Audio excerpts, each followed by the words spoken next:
Scotland and France, folks. Six Nations 2023. Scotland go into France and give them a wee bit of a scare, but ultimately France walk away with a big old bonus point win, 32 points to 21. We'll go through some key events and stats, and you guys can let us know your thoughts. I'll try and keep my voice down because my kids are still sleeping 6:15 in the morning after watching the game, which started at 4. But if you're going to watch a game that starts at 4 in the morning, you could do worse than watching this one. It's certainly one to keep you on the edge of your seat. That being said, for Scotland, it's about the worst start. About the worst start you could get. I'm sorry to laugh, but geez, man, you guys don't make it half hard for yourselves, man. Like conceding an early sealing off penalty, which gives France, with that crowd behind them, an early crack, and sure enough, they go 9 phases, big carries from the likes of Marchand, Willemse, and they find some space for Dumortier. He gets the second one for Ntamack, back the other way. So 7-0 for France early. That's a good start. What could go worse for Scotland? Well, you could get a red card on 7 minutes, and Gilchrist managed to get one of those. It's a weird one because you notice Jelonch is being sent off for an HIA, and they go to look for, well, where did that HIA come from? Well, sure enough, it was a shoulder to the head from Gilchrist. The Thibaud called it to the ref's attention. They had a wee look at it, and you know the refs these days, they're trying to find reasons to mitigate stuff down, but they couldn't find one this one, sadly, for Gilchrist and sadly for the game. So Scotland, if they want to get back in contention, they're going to have to do it with the rest of the game, having a man down. Now, France punished them immediately. They pretty much kicked the ball into some space, forced Hoggy to kind of chase it back, then managed to win a turnover. From the turnover ball, they capitalised, spreading the ball wide to Dumortier. The conversion hit the post, but essentially, we're 12-0. We're not even at 12 minutes, and Scotland are playing 60-plus minutes with a, the remaining 60, got no maths, 70 minutes, 73 minutes with a man down. So, as I said, it's about as bad a start as it gets. But Scotland, to their credit, man, from the restart, I mean, Watson's gone off, sadly for him. He's just come back, but they need a bit more beef because Gilchrist's gone off, so they bring on big Johnny Gray. Scotland win a penalty from that restart, and they opt for touch because they're 12-0 down. They're a man down. They need to get something going for them, which is, good on them for not just like opting for a 3. And then Mohamed Haouas, who got a red card the last time he played Scotland for a punch. I feel like he has a little bit of a brain explosion moment again. The more I watch this, the more I swear he was trying to clock Ben White in the head with his own head. Ben White's going for the ball at the base of a ruck, and then Haouas just decides to lead with his own head into Ben White's head. It just seems like insanity. I swear that's a red mist descending. Let me know if you saw that differently, but that's the more I looked at it, the more that's how I saw it. The ref, again, I talked about initially, they always want to try and mitigate it down. He tried to mitigate it down, but I think the rest of his crew, and that's why there's a team of them, basically said, no. You can't mitigate that one down. That one is also a red, so 14 on 14, which in terms of it making it a contest, I guess, for us neutrals, that was kind of pleasing. So a bit extra space. There's going to have to be, there's going to be some tired legs coming to the end of this game. Hey, Alldritt goes off just like Watson. He's the one who gets sacrificed, so Falatea can come on. But that first scrum from the new French prop coming on, he does all right, man, because I think it's Baille, though, but they win a penalty. Russell kicks a 50-22. Game becomes a bit of an arm wrestle, so it's 14 on 14. You expect the Scots to come back into it, and they do, but it's a weird one in that the last couple of games you feel like Scotland have been lethal, despite having kind of less possession and territory. This is the game where they have more possession and territory, but it's harder for them to kind of get those chances, I guess. Their maul goes close, admittedly. They have a few chances which get chalked off. Xander Fagerson's one of them. Their maul goes close. Xander Fagerson reaches out to dot the ball down, but he just loses control of it. So that's one moment you look back on and go, geez, if you'd gotten that, maybe it's a change of story, especially because not long later, the French get their third try through Ramos. We're not even at 20 minutes.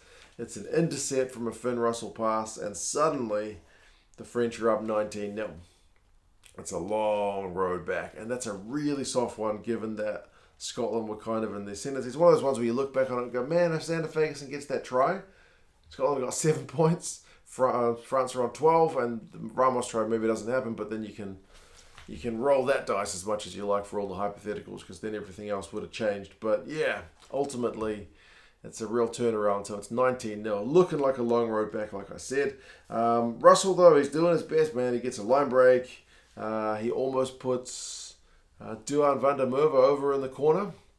But Jelonch, who's come back on after his HIA, manages to put him out, so that's another missed chance from the Scots. But this time, Jelonch has to go off because he's hurt himself trying to put Big Duhan out over the touchline. So France are under the pump, man. Scotland have responded well to the 19-0 deficit. France are on a yellow card warning, and eventually Scotland crack it, man. They do get that reward for all that pressure. They get a 5-metre maul. Eventually they get the ball to Jones. It's a little Finn Russell inside pass. So, yeah, much needed for the Scots to get themselves back into the game. 19 points to 7. And then in response to the expected French counter, Stuart Hogg manages to strip one of the French guys in the tackle. Ntamack's kind of forced to go for a drop goal at one point. It's a really poor strike. So, I feel like this is when the French are starting to look a little bit rattled under some of this Scottish attacking pressure and also the Scottish defensive pressure as well. Eventually, France did opt for a 3 when Scotland conceded a penalty at the breakdown. So, it's 22-7. It's back to being a 3-score game. Scotland had the last chance to attack before halftime, but I mean, France were able to win a turnover. So you go into the sheds with that still relatively comfortable French lead, and Scotland have ended up with more possession, 55%, more territory, 66%, but key points also 9 turnovers conceded to the French 3, and a tackling percentage at 81, whereas the French are at 90. So kind of uncharacteristic from what we've seen from the Scots. Like I mentioned, not as clinical, and they're not as defensively sound. They've, they'll look back to, as I said, to the first 20 minutes with, especially the first 10, with not great feelings. Second half, the Scotland maul gets back into action again. They were loving the old maul, and it was looking like it was gonna go close, but it was the backs. It was the backs that steal the glory again.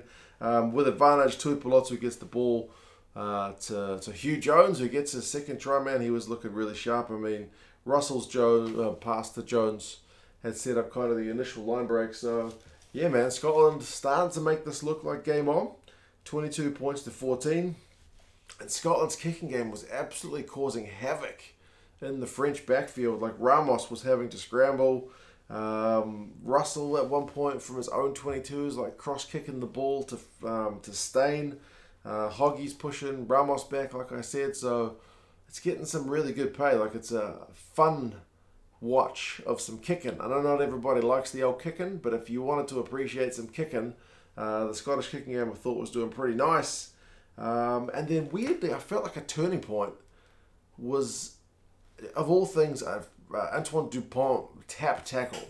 Like, Scotland have been in the ascendancy the majority of the start of this second half. And then kind of out of nowhere, Russell beats Dupont on a run back, but then Dupont just whacks his ankle on the way past, and that causes the Scots to they get swamped at the breakdown, they get the ball back, but they're passing the ball under pressure. So just in terms of being a bit rattled, that's the first the Scots look rattled in the second half. So it actually led to like the best period of the second half for the French from that initial period when Dumortier ended up getting held up as well.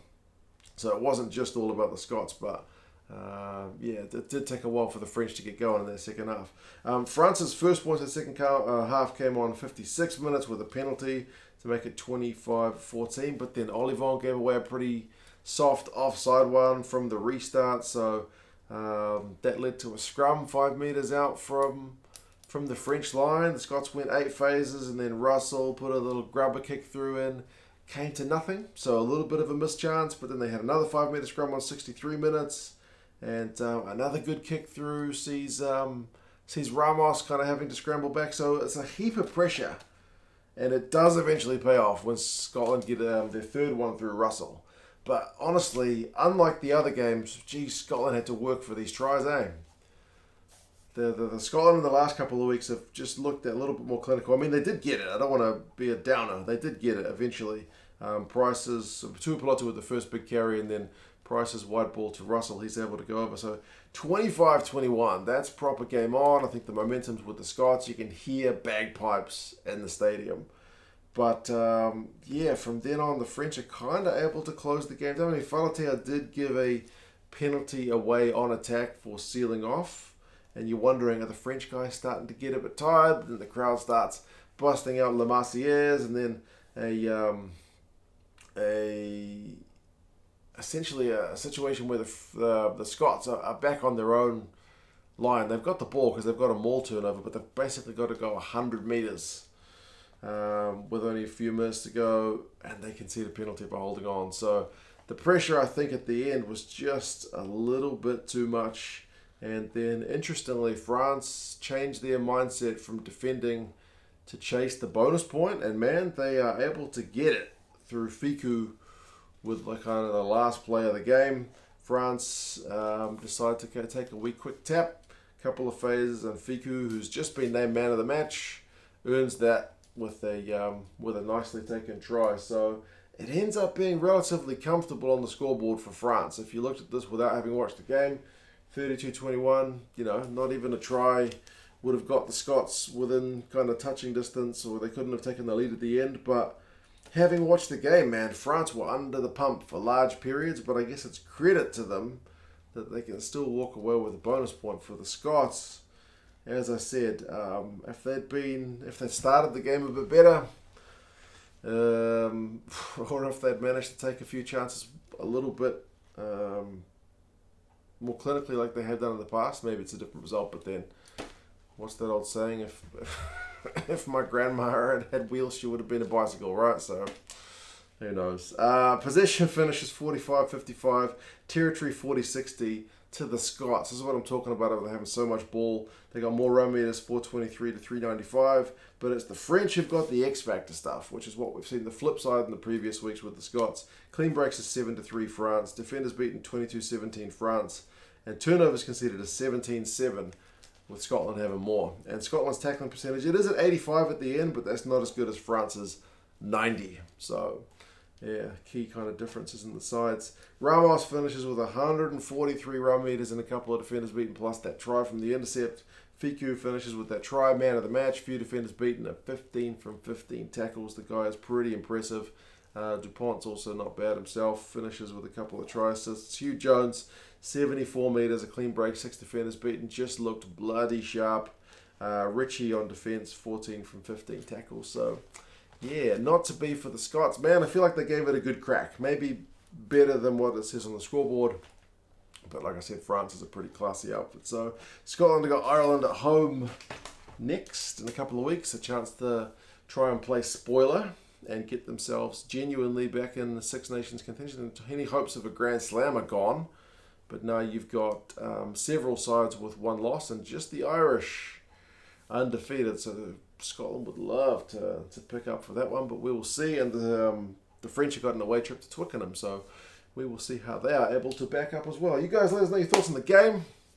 And yeah, I'll talk to you guys again soon. See you later.